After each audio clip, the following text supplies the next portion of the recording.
এই মানুষটিকে দেখছেন, এনার বয়স 110 বছর। ইনি মন্দিরের পূজা করতেন এক সময়, এখন বয়স্ক হয়ে গেছেন। আর একজন পূজারী আসেন, তিনি পূজা করেন। এইটি রঙ্কিনী মাতার মন্দির।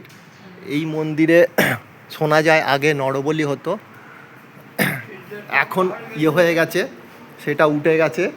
এখন পশু বলি হয় কখনো কখনো।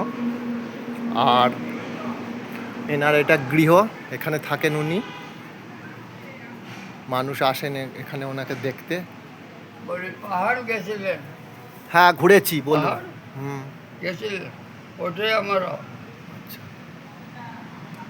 ঠিক আছে। কতদিনের প্রাচীন এই মন্দিরটা?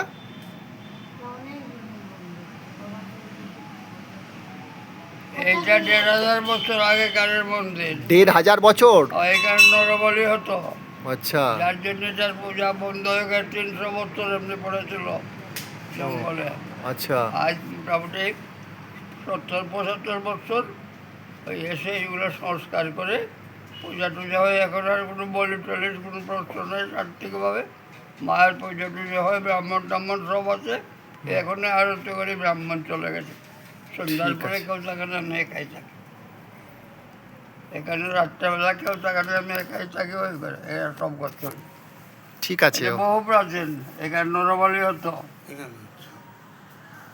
ঠিক আছে, প্রণাম।